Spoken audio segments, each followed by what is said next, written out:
Hello MIT, ఇది iPhone brain అంటే ఐఫోన్లో CPU అనమాట.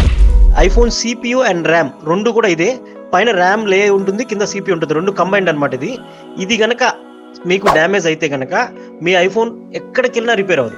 ఒకవేళ ఇది గనక బాగుందనుకోండి, మీ ఫోన్ ఎంత తుక్కు కింద డ్యామేజ్ అయినా, ఇప్పుడు మీరు చూస్తున్నారు కదా, ఐఫోన్ 11 కానీ 12 కానీ 13 కానీ 14 కానీ ఎంత డ్యామేజ్ అయినా సరే, ఐఫోన్ 16 Pro Max దాకా కూడా ఫోన్ మీద ఎంతైనా డ్యామేజ్ చేయండి.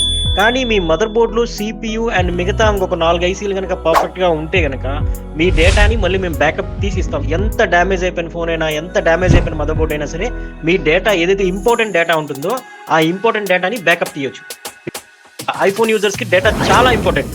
అటువంటి ఇంపార్టెంట్ డేటా ఒక్కొక్కసారి రిట్రైవ్ చేసుకోవడం కోసం కొంతమంది కొన్ని లక్షలు ఖర్చు పెడతా ఉంటారు. ఈ కస్టమర్ కూడా పై బోర్డ్ ఏదైతే ఉందో, పై బోర్డ్ టోటల్ డ్యామేజ్ అయింది. ఆఫ్టర్ స్వాపింగ్ ఫోన్ అయితే కంప్లీట్ ఆన్ అయింది వితౌట్ లాసింగ్ ఎనీ డేటా. మీకు కూడా మీ ఫోన్ ఎంతైనా డ్యామేజ్ అవ్వండి, ఒకవేళ మీ ఫోన్లో కనుక ఐసీస్ కనుక పర్ఫెక్ట్గా ఉంటే కనుక కొత్త మదర్ బోర్డులోకి స్వాప్ చేసి మీ ఇంపార్టెంట్ డేటాని మళ్ళీ రిట్రైవ్ చేయడం జరుగుతుంది. మీకు కూడా ఇటువంటి ఇంపార్టెంట్ డేటా ఎవరు ఉంటే కనుక మమ్మల్ని కాంటాక్ట్ చేయండి. Brodipet 3rd line Guntur. ఈ రీల్ మీకు కానీ మీ ఫ్రెండ్స్కి కానీ యూజ్ అవుతుందంటే కనుక షేర్ చేయండి.